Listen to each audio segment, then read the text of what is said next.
to the JPT sub, everyone. Today we're going to take a look at adding lights to this Japan Railways Class 321 EMU. The LNER train passed behind it not too long ago. I just did the lights for it. Kato made it super simple on those 800 series. The glass panel for as part of the light kit, it was already pre-installed on those trains. Don't think it is on this one. We'll find out when we open it up, but either way, it's a little bit different experience here, so let's get started.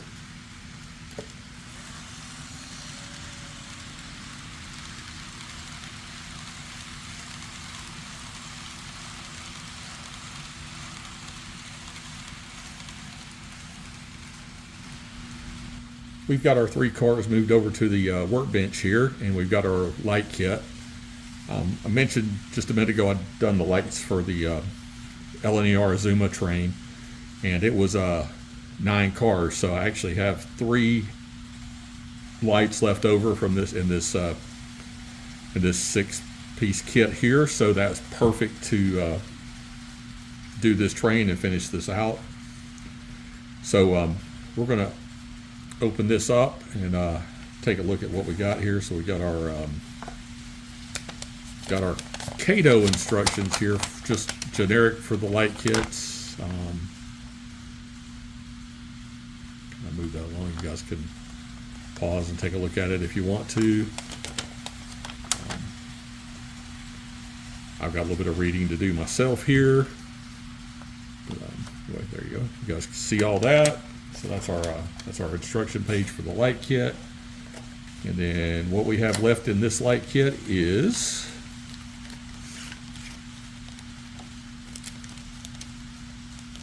the light bars and 3 lights. All right, so we're going to set this box out of the way over here. We're going to set our lights here. I guess that instruction set actually came from the other the other box, but anyway, we've got our didn't use any of the light bars on the last one. These come with these deflectors that you can add in there to change the color a little bit. I like the bright LED color, so we're going to stick with that. All right, so I'm going to set these 2 cars off to the side, out of sight there, and we'll start with the power car here. So again, these are, we looked at this train when I got it. Great cars. You can see all the way through the cordless flat motor in here. It's really nice. Just open it up by spreading the clamshell apart there. So there you go. To just real quick while I got it open, just to pop it open. There's the motor and the decoder. Slide that back on there because I don't need that off while I'm working on it. So it looks like on this end, there's the little slots where the power pickups are going to slide into. So that means the light piece will fit here. I'm not really sure how the light bar is going to fit in here, or if I need to. I'm guessing based on the length of this that I may need to adjust it a little bit, but if I remember reading right, there's little notches in the roof where if I get this turned the right way, it'll kind of fit down in there. So we'll see.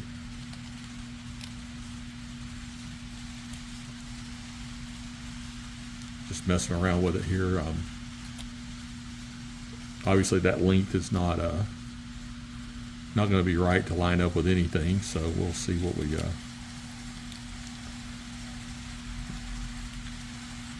Maybe it goes this way.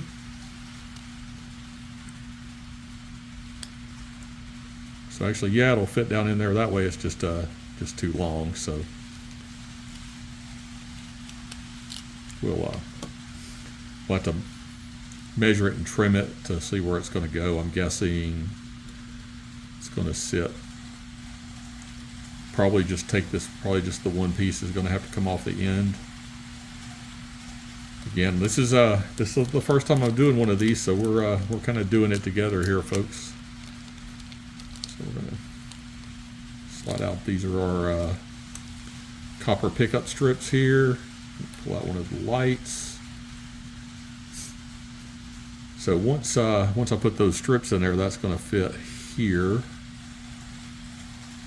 And I'm guessing. So if we look at this, we're probably going to be, I don't know. It almost looks like it could fit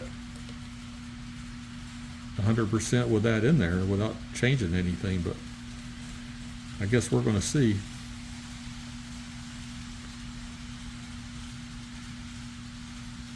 Let's try it this way. And it sits right there just perfectly fine. So it looks like, based on the size, it looks like it should fit. So let's put the copper strips in it here and see what we get.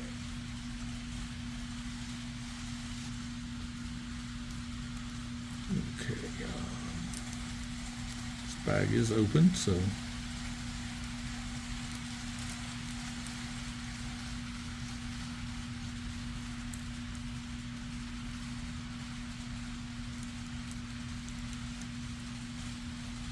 probably just need two of those, so there we go. Put back to the side. Got our tweezers here. And yep. I think I got the right spot there, but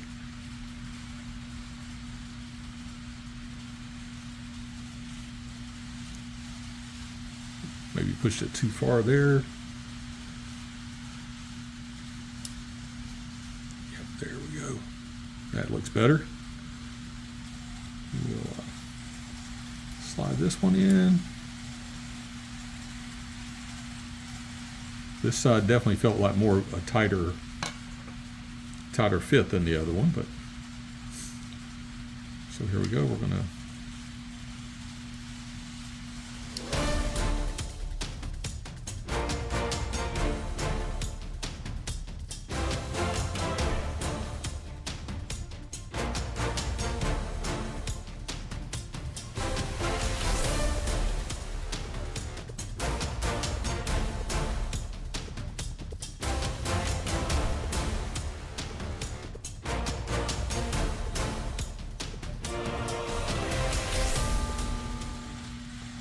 So definitely not right. So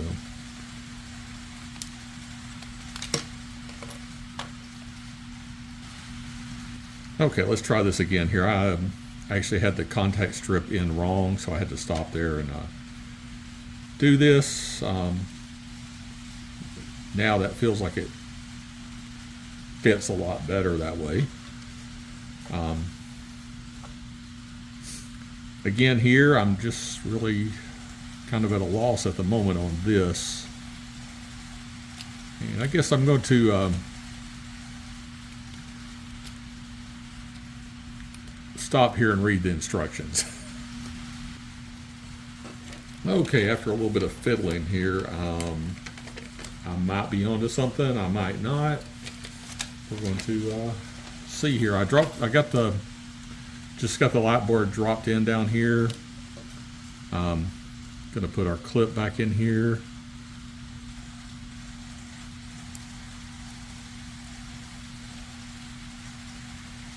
Sorry, I guess I should do that on camera. That just fits. Supposed to be snug between the pickups and the little holders there. Seems to be okay. We're going to kind of slide our car together here and see what we get.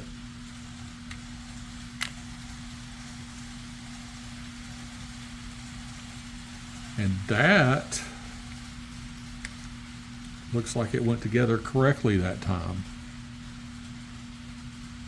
Not 100% sure, but I guess we'll try it out and see if it runs and if it lights up or not. So here we go. Let's before we do any more, let's take it over to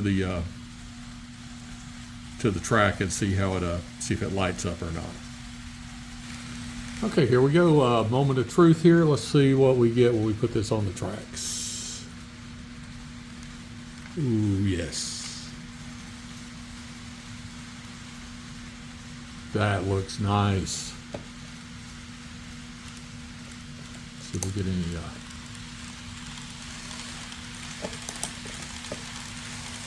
All right. That took a bit of fiddling actually, and so now we're going to move on to the next, do the other two cars and see what we get. All right, so back at the workbench here, we're going to bring in our next victim, our car, I should say.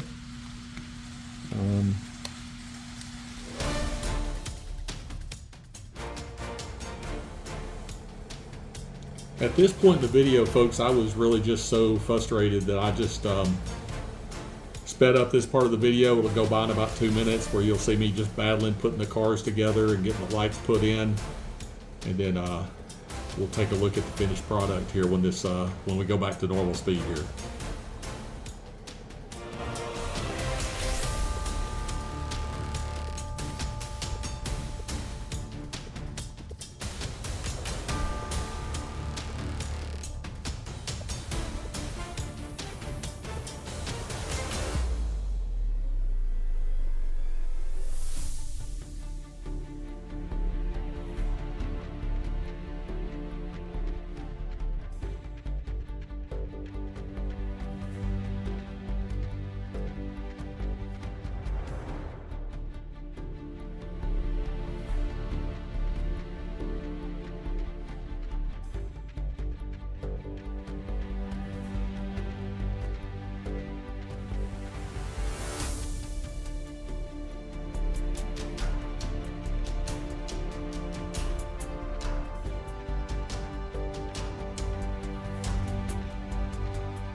Well, as you saw there, it was a lot of fiddling to get that to work, and I didn't even film everything, and that's still, even at 10 times normal speed, that was still a couple of minutes. So I mean, I probably spent the better part of an hour tinkering with these two coaches alone. But they're together. Used up all my parts, pretty much cleaned up everything but the screwdriver in the box and the tweezers. But we're going to take it over to the layout next, and we're going to find out if it works or not. So hopefully we won't be back here to the workbench with this unit. So and also I will add that I think if this works, that I have another one of these to do, that I may do it differently, and we'll just have to see what I come up with for that.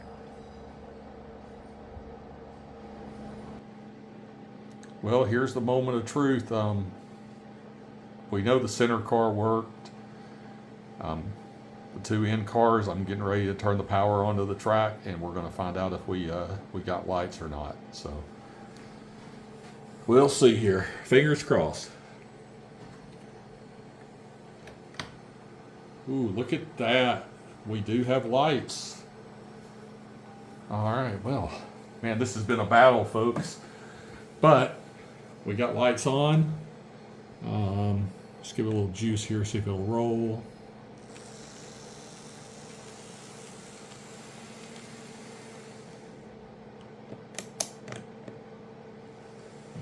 fudge.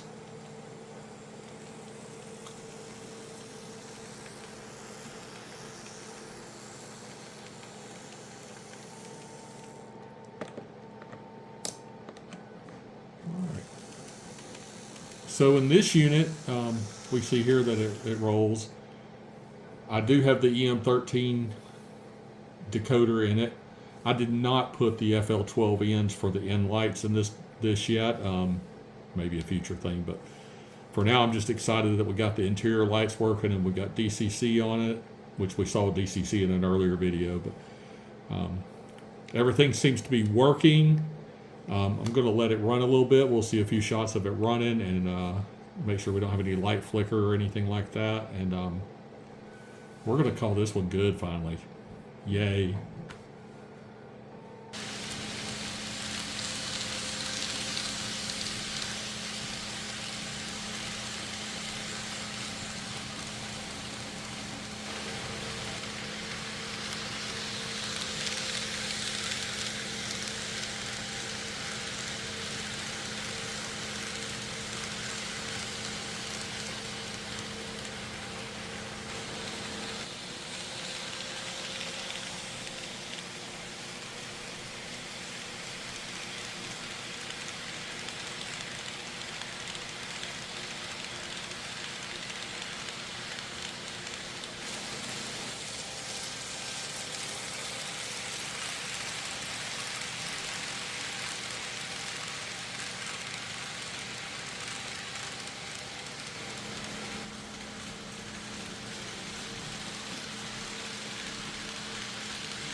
There you go, everyone. That's our adventure of adding lights to this Japan Railways Class 321 3-car unit.